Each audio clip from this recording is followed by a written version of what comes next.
जैसा कि आप देख रहे हैं कि नीतीश कुमार के राज में जो माननीय मुख्यमंत्री हैं, खुद पढ़े लिखे इंजीनियर हैं, लेकिन इनके राज में स्टूडेंट पे सबसे ज्यादा लाठी चल रहा है। पता नहीं समझ में आ रहा है, कभी हेल्थ डिपार्टमेंट का पर्चा लीक, कभी आज बीपीएससी का न्यूज 18 में मैंने देखा पर्चा लीक। तो नीतीश जी, पर्चा लीक का फैक्ट्री अगर उत्तर प्रदेश के बाद बिहार और राजस्थान के बाद बिहार आ गया है क्या? आपके ऑफिसर क्या कर रहे हैं? आपके डीएम तो ऐसे बच्चे पर हाथ चढ़ा रहे हैं, लग रहा है कि लाल बहादुर शास्त्री एकेडमी में नहीं पढ़े हैं, जनरल डायर एकेडमी में पढ़े हैं।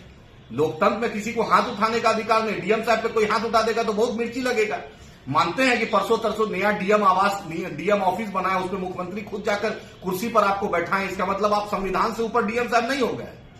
ना आपके चीफ सेक्रेटरी हुए हैं, ना आपके एडिशनल सेक्रेटरी हुए हैं, ना कोई प्रिंसिपल सेक्रेटरी तो सीएम हुए हैं। नीतीश जी, आप खुद छात्र आंदोलन की उपज है और आपने देखा है छात्रों की कठिनाई।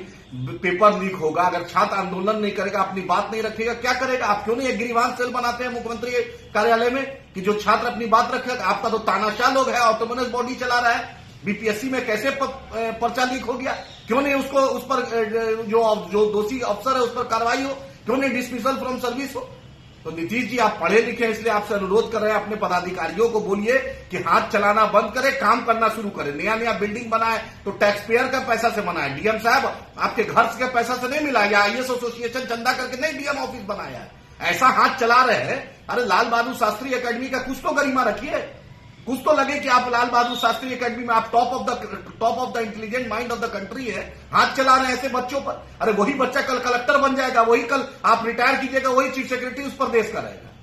माननीय मुख्यमंत्री से अनुरोध है कि ये तानाशाही को बिहार में बंद कराएं और पेपर लीक के जो बार बार हो रहा है, स्टूडेंट जो बार बार लाखों रुपया खर्च करता है, अपने घर से अपने सेंटर से आता है, अपने माँ बाप जो गरीब किसान मजदूर का बेटा है उसके साथ जो बेटा बेटी के साथ जो ज्यादती हो रही है, ये बर्दाश्त नहीं करेंगे। माननीय मुख्यमंत्री से अनुरोध करते हैं, इसका हाई लेवल सीआईटी एसआईटी बनाइए और हाई कोर्ट के सिटिंग जज से जांच कराइए। जो भी दोषी है, चाहे चेयरमैन हो चाहे चपरासी हो, सब इक्वल बिफोर लॉ है। हम उसको चाहते हैं पारदर्शिता लाए। और बिहार में ये जो यूपी और राजस्थान और दूसरे राज्यों का जो कॉपी कैट हो रहा है, ये बिहार में नहीं होना चाहिए। हम स्टूडेंट छात्र हितों का हनन हुआ तो खून बहेगा सड़कों पे। इसी जयप्रकाश जी ने इसी सरजमी पर पटना में ये नारा था, और आप छात्रों को डीएम मार रहे हैं। और नीतीश जी, आप चुप है। अरे नीतीश जी, आप उसको कुर्सी पर डीएम साहब को बैठा दिए। डीएम साहब तो अपने आप को गलतफहमी का शिकार हो गए।